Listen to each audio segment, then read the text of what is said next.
जी, मैं इस वक्त लाहौर में इमरान खान साहब की रिहाइशगाह ज़मान पार्क के बाहर मौजूद हूँ, जहाँ पर ख़वातीन की एक बहुत बड़ी तादाद यहाँ पर मौजूद है।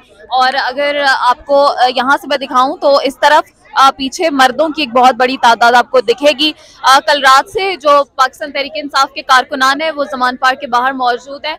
जब से ये इतलात आई थी पीटीआई के सोशल मीडिया जो पेजेस हैं और जो मेन स्ट्रीम मीडिया है, वहाँ पर जब ये खबरें चलना शुरू हुई कि खान साहब की गिरफ्तारी का खतरा है, तब से कारकुनान यहाँ जमा होना शुरू हो गए थे।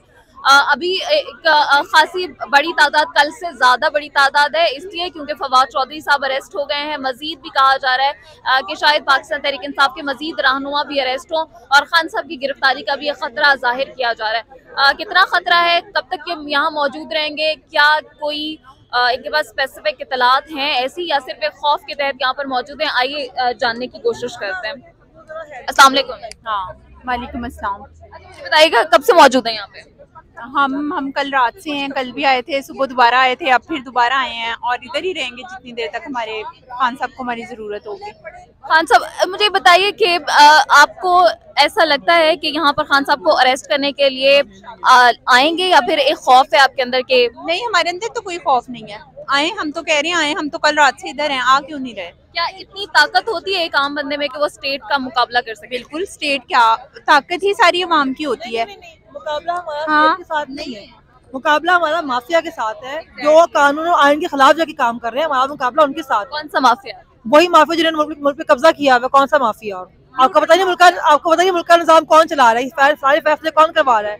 कोई एक फैसला भी कानून और आइन के मुताबिक नहीं हुआ अभी तक पिछले 9 माह के अंदर। तो बेसिकली हमारा मुकाबला माफिया के खिलाफ है। स्टेट के खिलाफ क्या मुकाबला होना है? स्टेट तो हमारी है, मुल्क तो हमारा है।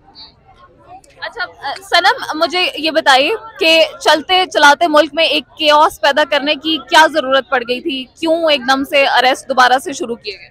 जब कुछ बेशरम लोग ऊंची कुर्सियों पे बैठ जाए ना, जिनको अल्लाह ने इज्जत दी हो लेकिन वो उनको हजम ना हो, जो हलाल खा सकते हैं फिर भी हराम को प्रेफर करें, जब ऐसे लोग ओहदों पे बैठ जाते हैं ना, तो फिर इसका ही होता है, चलता फिरता मुल्क जो है वो बर्बाद हो जाता होता है। ये भी ऐसा है, कुछ 2-4 लोगों का ग्रुप है और अगर उन बेगैरतों के नाम लो तो वो ये नहीं कहते कि हमारी करतूतें जिसकी वजह से हमें गालियां पड़ रही हैं, वो अपने साथ अपने इदारे को उठा लेते हैं कि जी हमें बात की तो हमारे इदारे को बात करिए।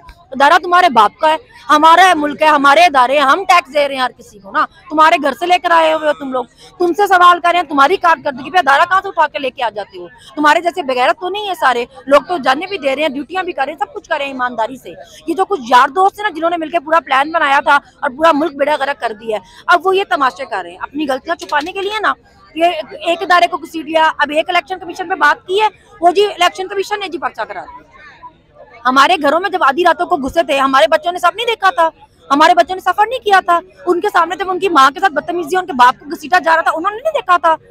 अभी फवाद चौधरी ने अगर कहा है कि अगर हमारे साथ इस तरह किया तो हम जवाब देंगे, तो अपने खानदानों की तुम लोग को इतनी आग लगी है कि खानदान कहने पे तुम लोगों ने पर्चा करा दिया है, तो हमारे तो तुम घरों में घुस गए, डूब के मर जाओ। फिर हमारे बच्चों ने नहीं देखा था, गैरत नहीं जागी थी कि खानदानों को इन्वॉल्व करने की क्या जरूरत थी? अगर घर का कोई मर्द सियासत में लेता भी था या जाता भी था तो उसके लिए अपने औरतों और बच्चों को भी जलील करना था। क्या फायदा हुआ? अब औरतें भी यहाँ बैठी हुई। फवाद चौधरी को जिस तरह गिरफ्तार किया गया, मरियम औरंगजेब का एक बयान मैं आज सुन रही थी, वो कह रही थी कि अगर आप स्टेट को थ्रेट करेंगे तो जाहिर है आपको अरेस्ट तो किया जाएगा। कौन से स्टेट को थ्रेट किया? हम स्टेट है, स्टेट किस लिए है? स्टेट अवाम के लिए है, अवाम को। स्टेट गुंडागर्दी करने के लिए नहीं है, स्टेट ये बताने के लिए नहीं है कि हम इंसानों से ऊपर कोई चीज है, हमसे सवाल नहीं होता। स्टेट है अवाम को सहूलत देने के लिए, अवाम के लिए, अवाम की वजह से, अवाम के लिए है स्टेट। स्टेट कौन है वरना? अवाम स्टेट है, हम टैक्स दे रहे हैं हर किसी को, जो कोई भी जितना भी कोई सरकारी मुलाजिम है अवाम के टैक्स के पैसे में तनख्वाह ले रहा ना, हमें जवाब दे कैसे नहीं है? तो अगर किसी एक बंदे की परफॉर्मेंस ठीक नहीं है, उसको सवाल कर रहे हैं, तो वो कहेगा कि मेरे पूरे इदारे को बात कर दी है, स्टेट को बात कर दी है। ठीक, बहुत इसको कट करके नहीं आ